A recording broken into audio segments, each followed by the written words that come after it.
Making waves in venture capital.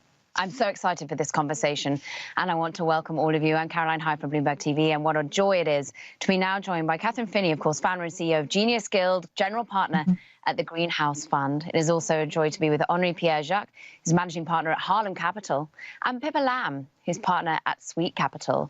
All of you making waves in own parts of VC. And let's start first and foremost. Kathryn, in terms of whether we are seeing a walk the walk as well as talking the talk, so many commitments since the harrowing events of George Floyd, since what became a health crisis, an economic crisis, became a social crisis, companies became aware of how much they needed to focus on raising up voices of their employees of all color. We saw an focus on VC, on investment, on money wanting to go into more diverse hands. Are you seeing it on your level? Well, first of all, it's great to be on this panel, especially with Henri and Pippa. I think we're all examples of the change that is happening, yet there's only been a fraction of those commitments that have actually made it into the hands of the populations that were selected. And I think that is a concern. It would be great to see more movement in terms of that capital, but we have seen some. And I think that is both exciting, and I think it also shows sort of a pathway forward. Do you feel the same way, Pippa, that money is flowing, particularly from venture capital, into female founders, people of color, more readily? Is the competition getting more fierce for some of the deals? I would say that there is some walking the walk, but ultimately there is still a long way to go.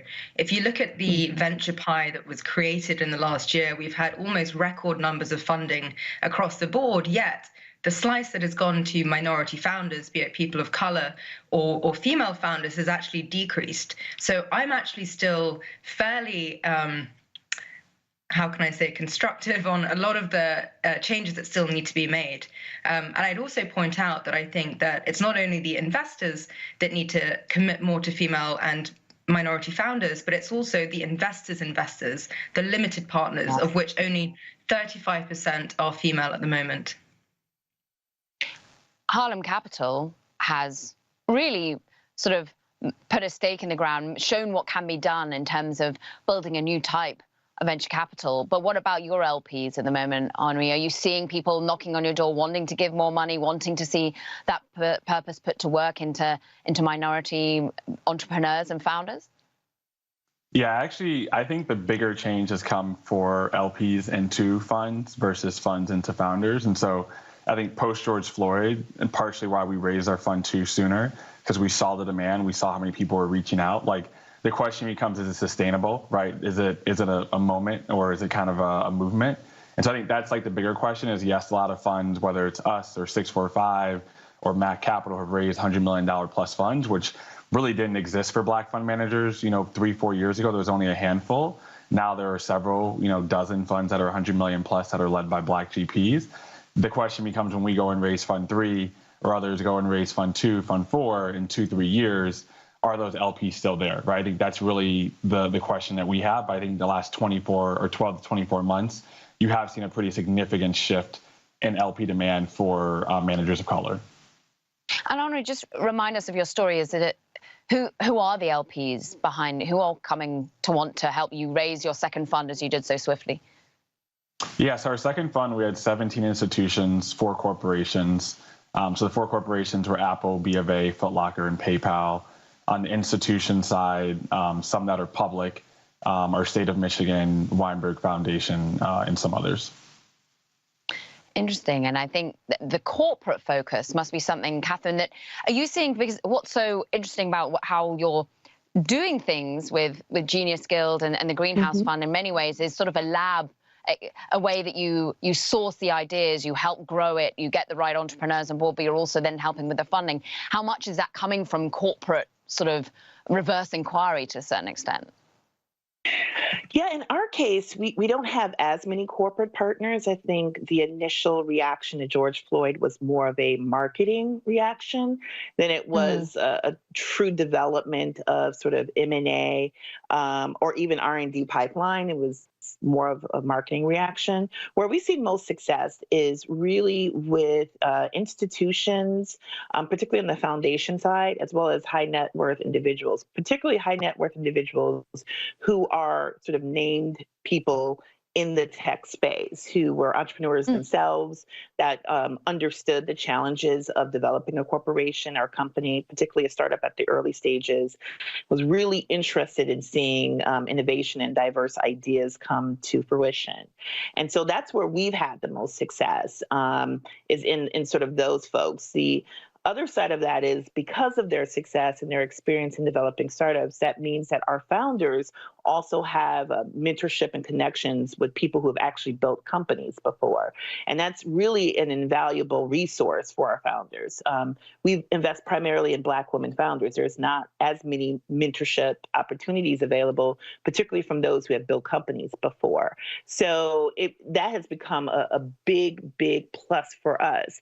But in terms of corporations, I think after the initial marketing bonanza that happened, or marketing opportunity that happened post George Floyd, there hasn't been as much push as I think all of us would have liked to have seen.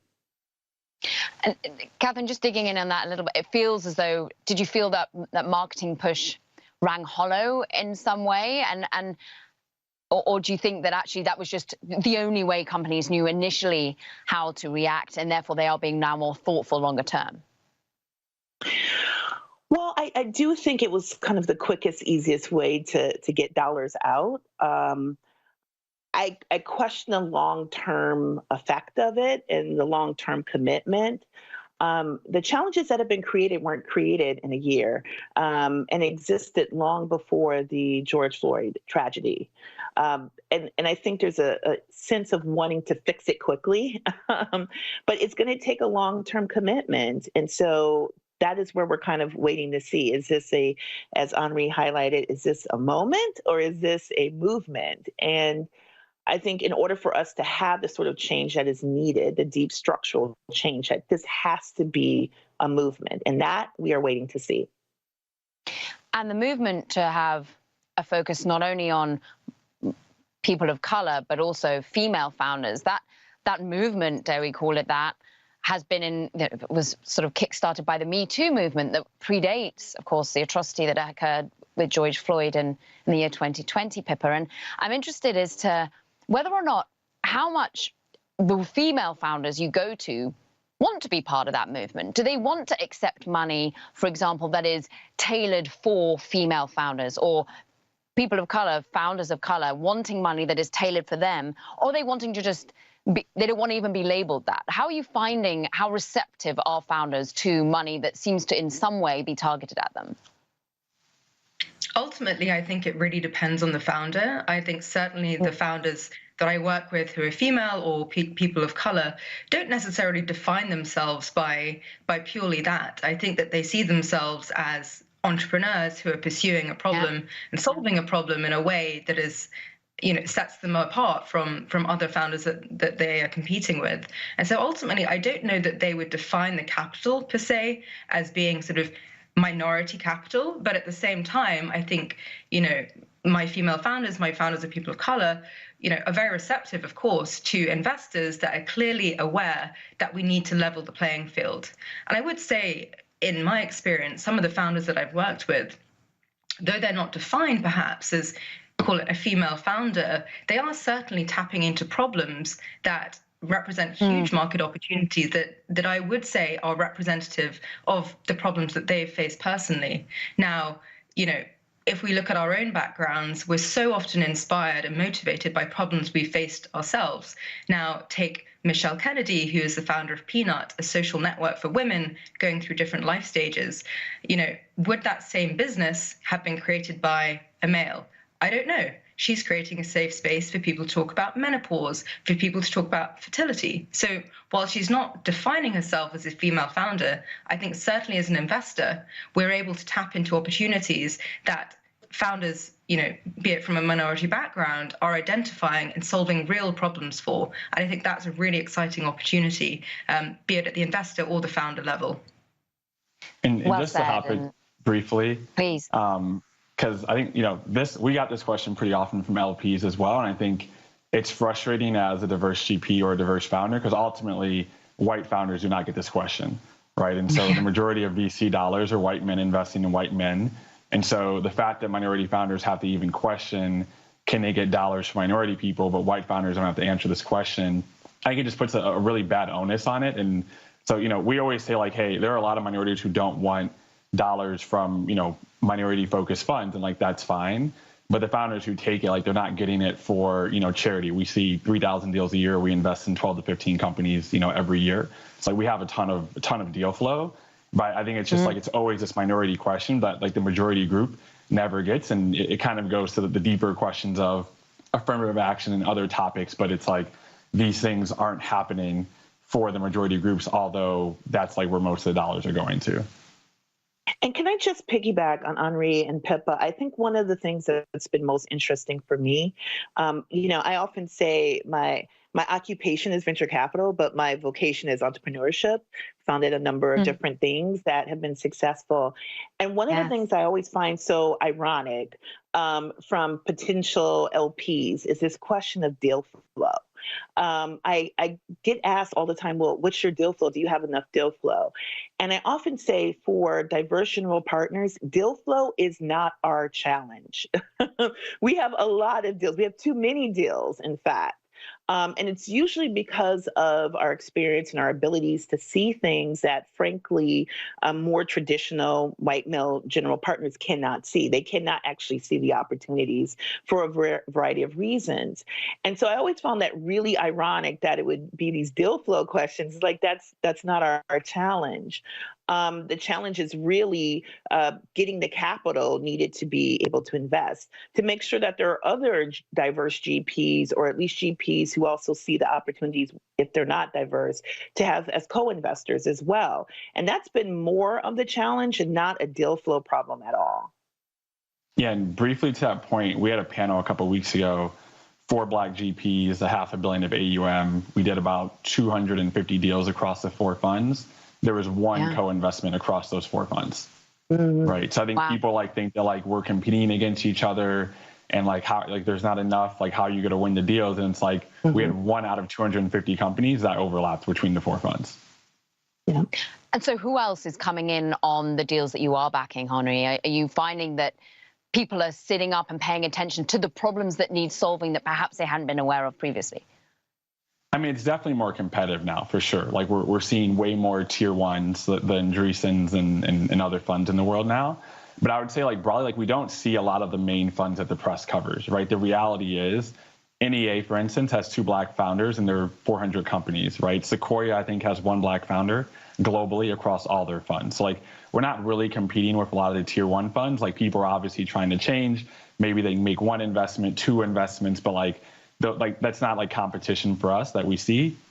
And honestly, because we are agnostic and we invest across the US and now Africa and Latin America, there's only a few funds that we run into on a deal by deal basis. Typically, we're co-investing with people maybe in 2 deals, 3 deals max. And so I wouldn't say there's consistent funds that we're seeing, because this industry is so new, for diversity focused investing. Do you think it'll get there, Henri? Why not more? Battening down the hatches of Sequoia and of Andreessen, and are you starting to think that maybe there are more than 2 entrepreneurs are going to be backed by them? There are going to be more actual venture capitalists at those funds. Yeah, I mean, you hope so. I think, so when I was at Harvard Business School, I did a study with a professor. We looked at data over 20 years, and we basically looked at what was the correlation between the race and gender of VC partners to the race and gender of VC-backed founders, right? And so it was 0.85, right? So it's a very strong correlation between the makeup of who the partners are. And so I think until you get more diverse and women-led partners who have actually check writing capabilities, it's going to be a long haul battle. I think part of it is venture is very much a relationship game. And you even think about, there was a recent study by Andreessen, the average age of Andreessen founders are 39, right? And I don't know what the percentage of 2-time founders, but how many founders of color or women have been given the opportunity to be in this industry for 10, 15, 20 years at this point. It's still really early, right? And it takes time to kind of get this experience and check the box that a lot of these funds that are tier one funds are looking for. Like, oh, you've started a company before, or you've worked in, whatever startup, and we just haven't had those opportunities, right? And so I think part of it's going to take time. And part of it's going to be you have to get diverse check writers because there's just such strong correlation between check writers and who gets the checks. Pippa, like the checks you're cutting for Michelle over at Peanut, how many of the other check writers look like you? I mean, are you seeing more VC within your sphere who are mixed race or indeed female? I mean, ultimately, it comes back to the same point, right? That we need to see change across all elements of the ecosystem. We can talk about founders, we can talk about the investors, but ultimately, we need to ensure that the people around the decision table, whether it be a limited partner, an LP, or an investor, that you've got a fair decision-making board, right? So if you look at certainly in Europe, only around 13% of venture capital partners, so investment partners, are female. And I think in the US, it's even slightly less. I think it's around 12%. So for me, until we can really, to Henri's point, level out the decision makers around the table, you're going to continue to see some of this unconscious bias, whether it be white men funding other white men. And that's a real pet peeve for me. I would say the other one thing that I tend to notice is that if I go onto a venture capital fund's website, and typically what you'll see is that the team will have been very receptive to hiring junior staff or administrative staff who are people of color or are women. But if you actually double click on the roles that are being held by the senior investment principals or even partners, the majority is still white males. So I would encourage, when you are doing as a founder your DD on your fund, to really have a look at the team page and see, okay, are they walking the walk? Do they have a senior investment professional who is actually a minority? And I would say that founders are taking notice. One of my founders at the moment actually is gearing up to raise her Series B, and she has explicitly said that she won't engage with a fund that doesn't have a female general partner or a minority female partner, but for her specifically a female general partner. So I would, yes, that would be a pet peeve of mine. Is just, often the pictures of the female staff will be put up the top, but when you click on them, they're actually not an investment partner. They're working in the administrative side and operating side, or they're extremely junior. So I think that it is important that we stack the senior levels of the investors in a more representative fashion. And it's interesting that I think that's also creates a competitive advantage for us, because we've had a number of founders who've actually created space for us in oversubscribed rounds, specifically because they wanted Genius Guild or myself on their cap table for that very same reason that Pippa highlighted. So I think one of the ways to look at that is sort of what are the advantages of being a diverse general partner? And one of them is that the greatest opportunities I feel are coming up with diverse companies led by diverse people, solving problems that others may not even know is a problem because of their own biases. And as more of those opportunities become highlighted, particularly as more tier one funds get into sort of the seed and pre-seed rounds, as we're seeing, it's creating an advantage for those of us who are diverse, because those founders want people who understand the problems that they're solving to be on their cap tables. And so it's creating opportunities for us that I think are really, really interesting. And if I had to, look at my crystal ball, what I think will happen is in the next 2 to 3 years that you're going to see, ironically, some of those tier one funds try to follow some of us more emerging, newer managers, because we're going to be able to spot these unique opportunities. Kathryn, into what? Like, give us an example. We've name-checked one startup that Pippa's in, of course, Peanut, and I know that because it's aimed at women and at my stage in life. Yeah. So I, of course, have that knowledge base. But what are you seeing at the moment that is going to make the rest of the world sit up and notice and be like, that was a phenomenal company to back. Why didn't we see it coming?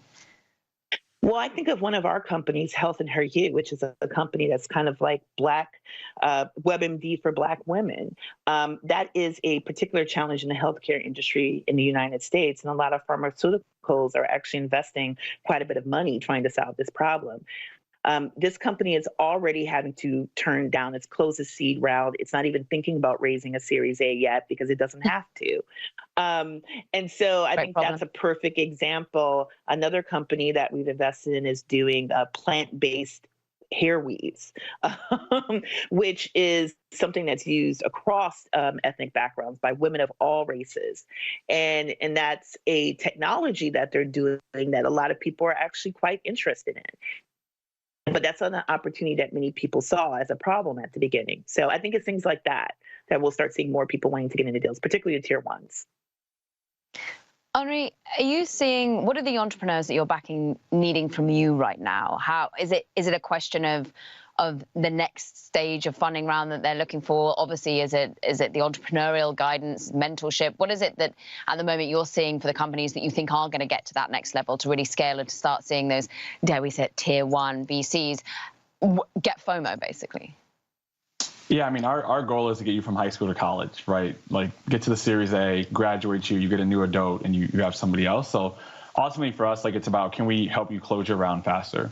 So we started our fund as an angel syndicate, and one thing we saw pretty early on was people of color were raising half of what they wanted, and it was taking twice as long to raise what they wanted, right? And so our objective was, hey, we want to raise a fund that's large enough where we can lead the rounds, and once we lead the round, we can pull the syndicate, and you can raise the full amount, if not more, in a much shorter time period and get back to work. So that's number one, because ideas are great, but without cash, you can't execute on those ideas. And then after that, really, we're giving them a slew of advice around financials, marketing, network, operating, talent, et cetera, like the same spiel that every VC gives for value add. But I think fundamentally the difference for us is, like, we're giving them a sounding board as a person who identifies with them. And for many of us, like when I was in investment banking, 45 people in my group, I was the only Black person in my group, right? So for many of us, like, you just get tired of being the only one, right? And so for a lot of our founders, one, it's like, hey, like, we identify with who you are. We have a Puerto Rican on our team, a Korean, LGBTQ, 2 Haitians, and 2 African Americans, right? So we can identify with a lot of the country. So we identify, we get your process. But also, secondly, our founders identify with you, right? So we had our founder summit last week at Deloitte University in Dallas, and 20 of our founders came. And, like, you're in this room, and a lot of our founders were like, wow, like, I've never had this experience before of, like, hearing, Black founders with Series B, women founders with Series A, Indian founders with Series B. Like, we had all these different experiences, and people who were, Yao of Maloma, which is the largest Black seed round done in the state of Indiana, right? So, like, yes, you are this unicorn, but, like, you kind of get tired of being a unicorn because nobody else understands your experience, right? And so these other founders, like, they're unicorns and whatever, as a woman or person of color or the state they're from, they understand your experience. And even for us as an investor, like, we are all under 30, we're Black men, we've raised $175 million. Like, to some extent, we are a unicorn. Like, we can identify, like, with what it means when everybody's patting you on the back. And it's like, yes, but, like, we've done a lot so far, but, like, we're still only at our Series A. Like, we have a long way to go. We want to be a multi-billion-dollar fund. Like, we understand, like, what your path and what you're going for, even though many in your community would say you kind of already reached the mountaintop, right? And so I think that community is really valuable. And I think most VCs have their value add spiels, but, like, what they can't offer is that, like, human emotional component of not being the only one in their portfolio and having other people to lean a shoulder on. I love that community building that so clearly you're doing. And Pippa, lastly, we've only got a couple of minutes left.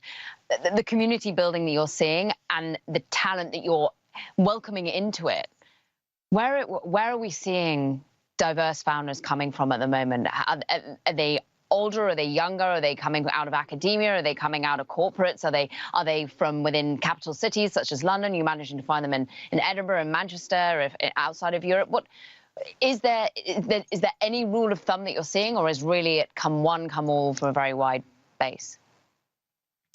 Look, I would hope it's come one, come all from a very wide base. I can certainly say that Europe is in some way lagging, from a pure diversity perspective. If you look at the speed at which Europe has also grown in the last 12 months when it comes to venture funding, and now Europe represents around 20% of all global funding. Yet if you look at the numbers, 83% of the founders are still white, and 92% of investment goes to all male teams. So I think for me, sitting on the ground here, and I invest in Europe, I invest in the US, I invest globally, I'm really looking for talent that comes from anywhere. I am just, looking for it to be more representative, and not from those same. How do you source that? Pippa, how are you finding out about those deals? Is it about other people that you've built a community with that refer? How are you sourcing them? Look, I think it's what Kathryn said earlier. We don't have a pipeline problem.